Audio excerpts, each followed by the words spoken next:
The shuttle hummed softly as it docked at the alien warship, a monolith of steel and energy that seemed to swallow the light around it. Among the new recruits was a single human, a man with unremarkable stature and no visible features of note. The other recruits, all members of vastly superior alien species, towered over him, their forms bristling with muscle, armor-like skin, and enhanced cybernetics. The room buzzed with barely contained amusement as the aliens noticed their human counterpart. They muttered in languages incomprehensible to human ears, but their sneers and gestures made their opinions clear. One particularly massive alien, with 4 arms and glowing red eyes, leaned toward another. This is what their planet sent. A weakling with no claws, no armor? They may as well have sent a child. The human stood quietly, his gaze steady. He had been warned about this. Earth's first direct participation in the Galactic Training Corps wasn't exactly celebrated by other civilizations. To them, humans were a primitive species, barely scraping by in a harsh galaxy. The mocking continued, escalating to open laughter when one recruit lifted the human's bag as though it were weightless and sneered, "Do they carry rocks for training? Or is this all they can manage?" Still, the human remained silent, his demeanor betraying no hint of anger or humiliation. He'd grown up with the weight of being underestimated, first by those who doubted humanity's potential and then by those who doubted his. He thought back to the rigorous testing on Earth, where candidates had been selected not for their physical prowess but for their resilience, creativity, and determination. A commanding voice echoed through the chamber, silencing the chatter. An alien officer, adorned with a shimmering exoskeleton, stepped forward. "Welcome to the first trial of the Galactic Training Corps. Today, you will be tested not on your heritage or your pride but your survival." His multifaceted eyes scanned the room, pausing briefly on the human before continuing. He gestured to a vast display behind him, where a hostile alien landscape came into view. A desolate wasteland of jagged rocks, molten rivers, and towering beasts. "The trial is simple," the officer continued, his tone sharp. "Survive for 24 hours. Use your instincts, your tools, and your wits. Failure is death. Success is unlikely for most." The recruits filed toward their individual pods, each equipped with basic survival gear. As the human stepped into his, he could feel the gaze of the others, their disdain cutting through the sterile air. He didn't let it bother him. He'd learned long ago that people, alien or human, rarely saw the whole picture until it was too late. As the pod door sealed shut, he let out a steady breath, focusing on the task ahead. The challenge wasn't about proving anything to the aliens. It was about survival, the one thing humans had mastered for millennia against all odds. And for him, it was no different now.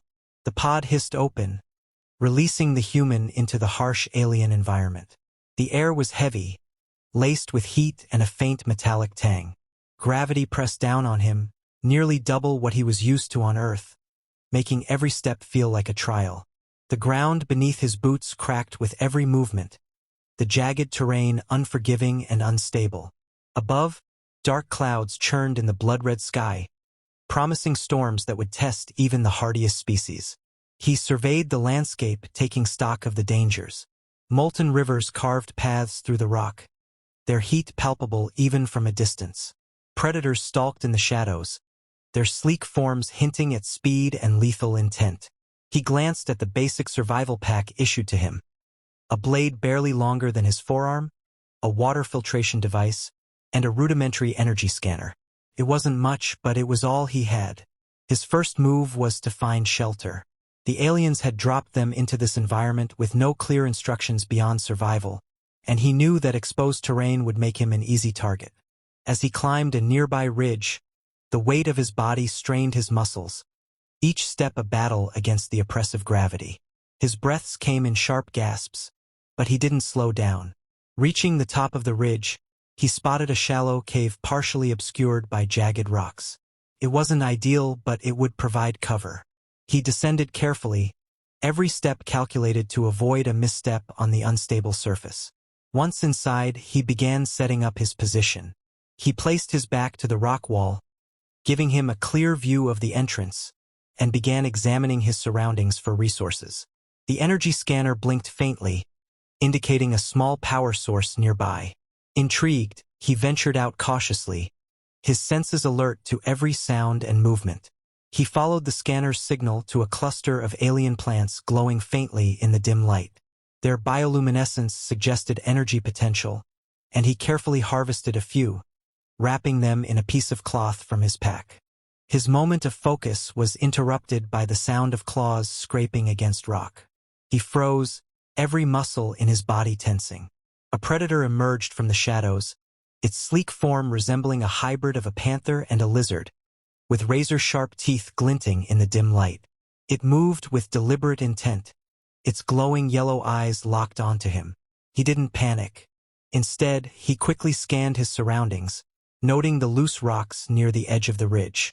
As the predator lunged, he dodged to the side, grabbing a heavy rock and hurling it at the creature's head. The impact stunned it momentarily, giving him enough time to grab his blade. When the creature lunged again, he sidestepped and drove the blade into its side, targeting the softer tissue between its scales. The predator howled and retreated, its movements sluggish as it disappeared into the shadows. The human took a moment to steady his breathing, his hands shaking from the adrenaline. This was only the beginning, he reminded himself. As night fell, the temperature plummeted, a stark contrast to the searing heat of the day. He wrapped himself in the thermal layer of his pack, staying close to the cave wall for warmth. He crushed the glowing plants into a paste, spreading it on the blade to create a makeshift weapon with an energy-charged edge. It wasn't much, but it was a start. Hours passed, each one filled with distant roars and the occasional sound of movement outside the cave. He remained vigilant, his mind constantly analyzing every sound and shadow. He thought about the other recruits, many of whom likely relied on their natural abilities or advanced tools. But those advantages could only take them so far. Here, in the raw environment, survival wasn't about strength alone. Morning brought new challenges. His energy levels were depleted, his muscles aching from the gravity. Yet, he pushed forward, scavenging for water and edible plants. He used the filtration device to purify a small pool of liquid he found, the bitter taste a reminder of how far he was from the comforts of Earth. As the hours dragged on, he encountered more predators, each encounter testing his adaptability. He used traps to outwit them, leveraging the terrain to his advantage. A pitfall here, a rockslide there. His ingenuity turned the environment into his ally.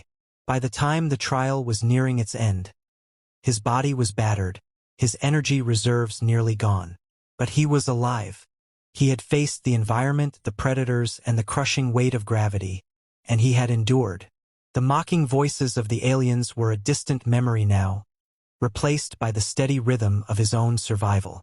When the recall beacon activated, signaling the end of the trial, he allowed himself a moment of quiet triumph. He hadn't just survived. He had adapted, using every ounce of his strength and intelligence to overcome the odds. The trial wasn't about proving himself to the aliens anymore. It was about proving to himself that humanity's greatest strength wasn't its technology or its physicality. It was its will to endure. The air in the chamber was thick with tension as the human stepped forward to face his final challenge. This was more than a test. It was a spectacle. The alien recruits formed a circle around the central arena, their faces a mixture of disdain, intrigue, and grudging acknowledgement. The human had defied their expectations at every turn, but now stood against a foe chosen to remind everyone of humanity's supposed inferiority. The opponent was a veteran of the training program, a towering alien with dark, chitinous armor and a pair of glowing, blade-like appendages extending from his arms. His race was known for its savagery and precision in combat, and he exuded an air of smug confidence as he sized up the human. "You've made it far," the alien said, his voice deep and resonant. "But this is where your luck ends." His words weren't necessary. The purpose of the encounter was already clear to everyone present. The signal to begin came without warning. The alien moved first, launching himself forward with a speed that seemed impossible for his size. His blade-like arms swung in a wide arc, designed to end the fight in a single decisive blow. But the human was ready. He rolled to the side, narrowly avoiding the strike, and kept moving, his smaller frame giving him an edge in agility. The alien pressed the attack relentlessly, each swing of his blades forcing the human to evade by inches. The floor beneath them sparked and screeched as the alien's weapons struck, leaving deep gouges in the metal. The human didn't counterattack. Instead, he studied his opponent, searching for patterns in his movements, weaknesses in his stance. The crowd grew restless, their murmurs rising as the human continued to evade. To them, it looked like cowardice, like he was delaying the inevitable. But the human knew better. Strength wasn't his advantage here, strategy was. The alien made a mistake. Overconfident in his superior strength, he overextended in an attempt to corner the human. The human seized the moment, stepping in close and driving his elbow into the alien's exposed midsection. It wasn't enough to cause real damage, but it disrupted the alien's rhythm, forcing him to step back and reassess. Now, the dynamic shifted.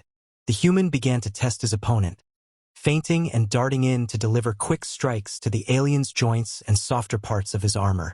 The attacks were small, almost insignificant on their own, but they added up. The alien's movements became slower, less precise, as frustration crept into his demeanor. "You're delaying the inevitable," the alien growled, his voice edged with irritation. He swung again, this time with less calculation, more anger. The human ducked beneath the blade and drove his boot into the back of the alien's knee, forcing him to stumble. The crowd's tone began to change. What had started as jeering now shifted to murmurs of disbelief. This wasn't supposed to happen. The human wasn't supposed to last this long, much less hold his own against an opponent like this.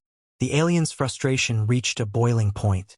He roared, unleashing a flurry of attacks that left no room for escape. The human was forced to block with his blade, the impact sending vibrations through his arm. But even as the alien pressed forward, the human's mind remained sharp. He noticed a weakness in the alien's stance, a tendency to lean too heavily on his dominant side when attacking. Using this to his advantage, the human baited the alien into another wide swing. As the blade came down, the human sidestepped and drove his own blade into the alien's exposed side, just beneath the edge of his armor. The alien howled in pain, staggering back as dark blood seeped from the wound. The crowd erupted, their disbelief now mingled with a flicker of respect. The human didn't let the moment go to his head. He pressed his advantage, keeping the alien on the defensive with calculated strikes aimed at further exploiting his weakened state. The alien's movements grew desperate, his attacks wild and uncoordinated. The human could see the fight slipping away from him, the realization dawning on his opponent's face that brute strength alone wouldn't be enough to win. The human had turned the tide not through force, but through patience, observation, and an unwavering determination to survive. In a final, desperate attempt, the alien charged, intending to overwhelm the human with sheer force. But the human was ready. He stepped aside at the last moment, driving his blade upward into the alien's chest. The alien froze, his momentum carrying him forward a few more steps before he collapsed to the ground. The chamber fell silent. The human stood over his fallen opponent, his breathing heavy but controlled. He didn't look to the crowd for validation, nor did he revel in his victory. For him, this wasn't about proving humanity's worth to the aliens, it was about proving something to himself. The commanding officer finally broke the silence, his voice carrying across the arena. "The fight is over. The human has prevailed." The words were met with a mixture of stunned silence and reluctant applause. The human sheathed his blade and turned away from his opponent, his focus already shifting to the next challenge. This was only the beginning, and he knew the road ahead would be even more unforgiving. But for now, he had earned the respect of those who had doubted him, and that was enough.